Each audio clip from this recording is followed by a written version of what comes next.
try to figure that out. Let's see about that. Hang on.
Well, the aspect ratio is still off. Hey to Jen over on YouTube. Good to see you. Um, I'm gonna be working on that. It seems that you can't change the aspect ratio in the middle of a broadcast.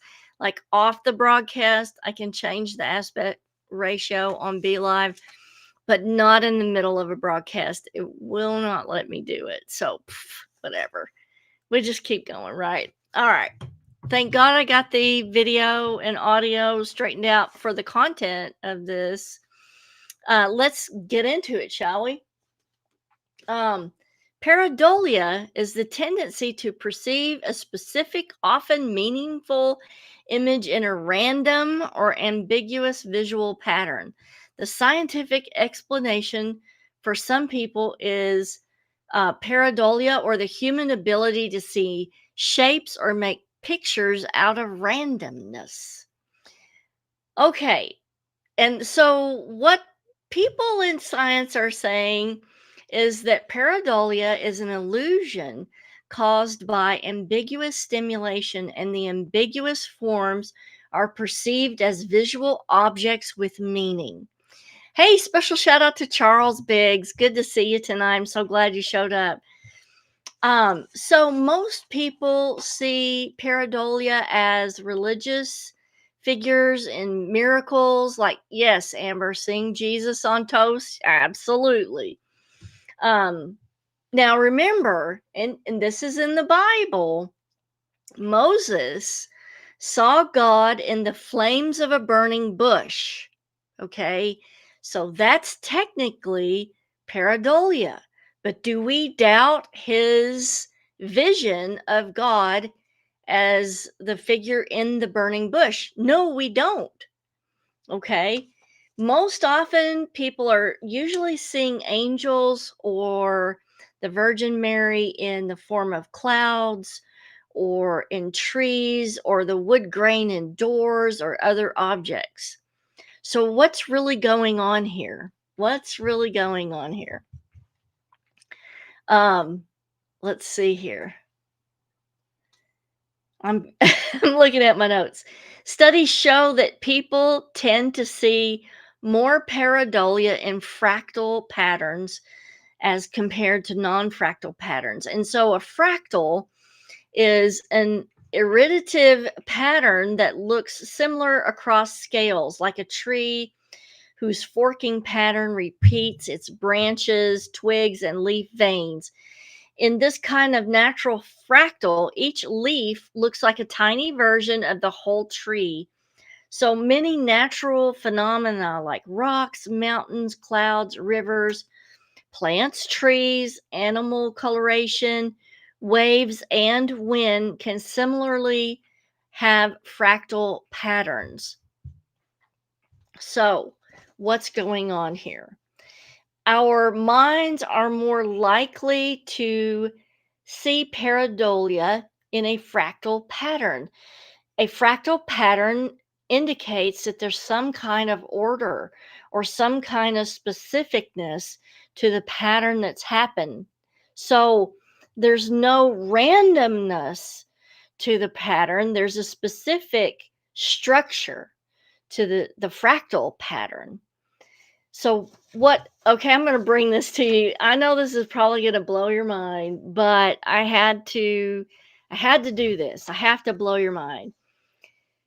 My feeling or my theory is that entities that have a specific morphogenic field or morphogenic pattern identify with whatever fractal pattern is in the object, be it the cloud or the tree or whatever, and it can overlay on top of that morphogenic field to present itself to someone for a specific reason. Let's say you've been praying about a problem that you've had for a long time and you need an answer to it and you need a sign or something.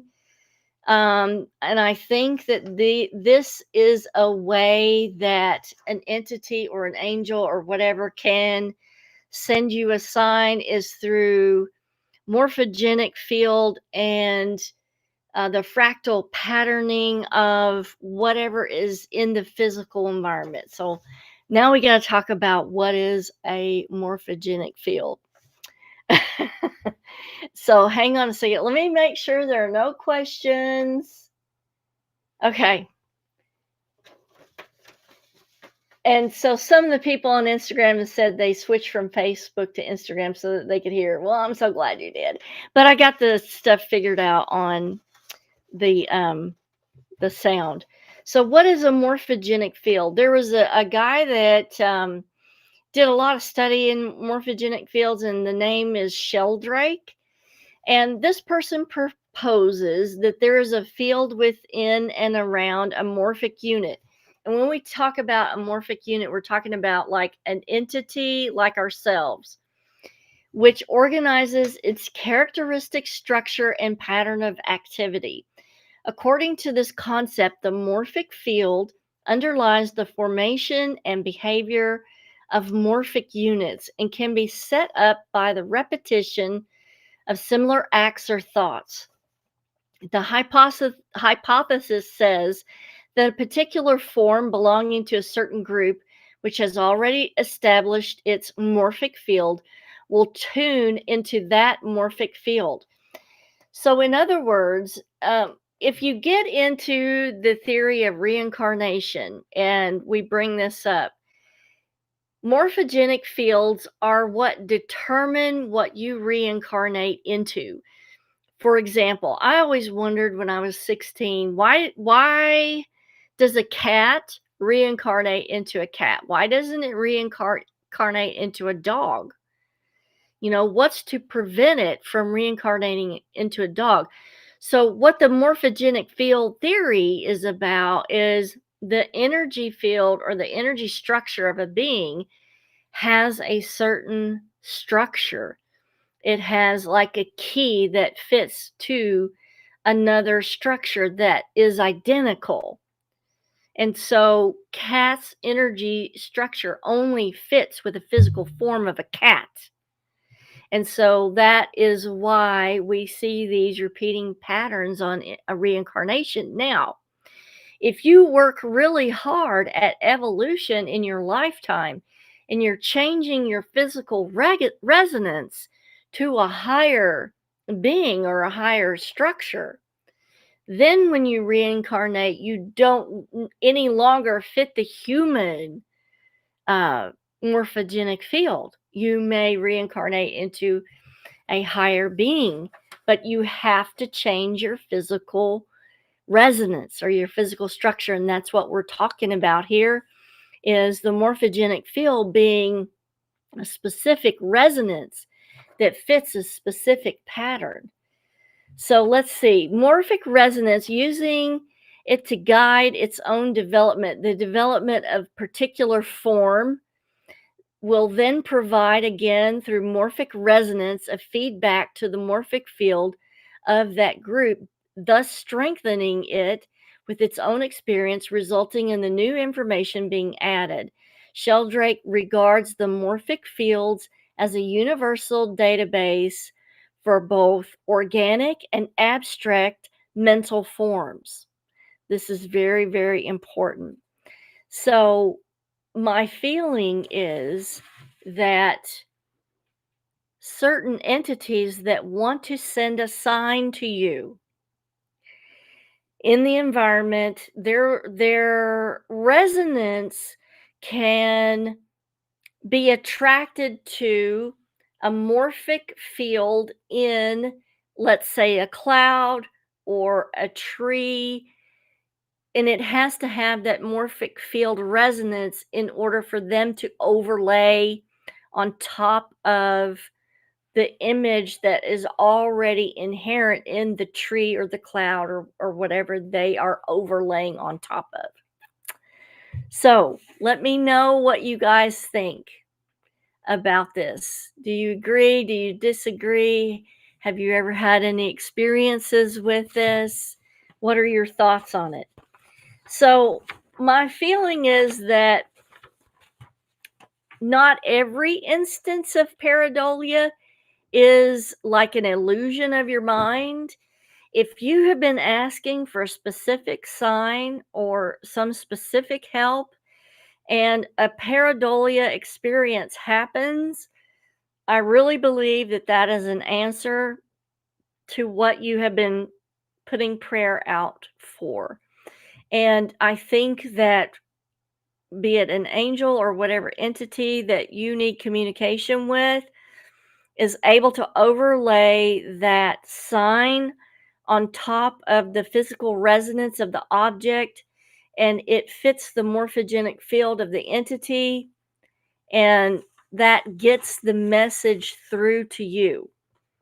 Now, in layman's terms, this is about morphogenic fields. In layman's terms, the theory proposes that any form looks always alike because it remembers its form through repetition, and that any new forms having similar characteristics will use the pattern of the similar forms already existing as a guide for its appearance. Or, like I'm saying, overlay. So Angela says, I get communication in clouds a lot, I feel. Yes, and I think that those are actual signs because I feel like the entity that we communicate with is using the morphogenic field or morphogenic resonance of the cloud to overlay on top of it to make sure, Angela, that you get that message that you definitely need. So I think that pareidolia can actually be one of the biggest receptions of signs, symbols, communications from our spirit guides that we need on a daily basis. So, overlay is what I'm talking about of the entity on top of a morphogenic field. And so, most of the structures that provide us with morphogenic fields are trees, curtains, the outline of furniture, even stains on a wall, the grain in a door, clouds, and just, other inanimate objects can all be seen as pareidolia. More often than not, I think trees are the biggest place that we have the fractal pattern. Yes, Angela says floors. Absolutely, Angela. I think floors definitely. But and that kind of makes me think about the statement of fractals, because does the floor have the repeating pattern of fractals that the studies say that more people see pareidolia in a fractal pattern than other things. So it could be that the floor's repeating pattern is definitely a thing that figures into that. Trees most definitely are one of the biggest things that you're going to see pareidolia in. So I really don't want you guys to dismiss pareidolia so easily. And Melissa says human male or female can reincarnate into opposite genders or different race. Yes, and that's pretty well been proven for a long time from the different accounts of people who are reincarnated, and they give these accounts, but then they're also researchable, they're also validated that there was that person, and that was their life, and that was how they passed away. And so you know um it's definitely, to me, like a proven fact that reincarnation exists. And so, we all have either been male or female at one point. And so somebody who has a tendency to be more male characteristic may have had more male past lives than female. And so they kind of gravitate to that energy. But this is definitely a way, pareidolia, I think, is definitely a way that spirits and entities are trying to communicate signs with us.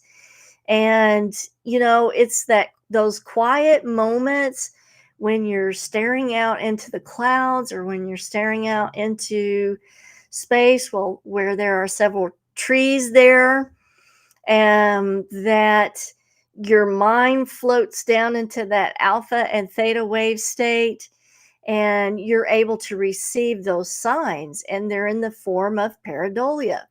Big shout out to Ina. You'll have to go back and rewind, because this is some really important information, because like I said, I really don't want you guys to ignore or discount pareidolia anymore, because you know due to this morphogenic field theory that I've come up with, and this is my theory, it's nobody else's theory. I feel like pareidolia is a significant transfer of information from spirit world to us, and we should not discount it. Okay, I want to do a quick shout out to my friends over at Hitch the Homicide. I will try to put a link in the comments below after the show, but this is a wonderful true crime podcast my friends Chris and Rob Portoff do, and I would appreciate you sending them some love and tuning in for a Wednesday episode. Also want to talk about um, next week's show. I'm going to now this isn't on next week's show, but I'm going to start the fall and winter season of Kentucky Goblin series. I want to do that before I do the Leyline show, specifically because this is the time of season when goblins and these type of entities are traveling from their summer abodes back into the cave system. And if you watched my show on goblins, you will know all about this. But if you haven't, okay, we have a huge, huge caving system underneath Kentucky and Tennessee. So what happens with these entities is that in the spring, they come out of the cave system and they go out into the fields and the woods, and they exist in that climate until the weather changes and fall begins, and then they go back to the cave system. So a lot of people are having an increase in paranormal activity because the goblins are traveling back to their cave system. So Melissa wants to know, do Kentucky goblins like Kentucky bourbon? I should hope so. If this is their home state, I should hope so. So Ina says lots of caves in southern Indiana too. Yes, absolutely, but more so in our state and in Tennessee. And so we see an uptick, or I see an uptick every year around this time, not only because the veil is thin, but because these things are traveling back to the cave system. And that got me thinking, I really want to do the video series on Kentucky Goblins first before we do ley lines. This is going to be like a mini movie, so I'm going to be working on it. And you guys, if you have any information on them or you've had any experiences, please message or email me about anything that has happened to you. I would definitely like to read it and consider it for the show. But next week's show, we're going to go over some easy ways to test your empathic ability, because your empathic ability can be one of the most beneficial things that you can use in problem solving. But you have to know what's a true empathic feeling and what's an emotional feeling. And we're going to go through all of that next Monday night. And I'm going to give you some special ways to test your empathic ability so that you can get used to using it. So Ina says, in my country, there are lots of abandoned underground mines. Is that a habitat too? Absolutely. They will use those as well. Underground mines, caves, anything like that. They definitely will use. And if I think about it, I'll try to post a link on my Facebook page to the episode that I did on goblins, because they are very, very, very interesting creatures. Now, you guys have a fabulous week. And remember, your pareidolia has significance. It is actually a sign from your spirit guides. So pay attention. Don't dismiss it. Kisses from Kentucky, and I will see you on Friday for Fun Friday. Later.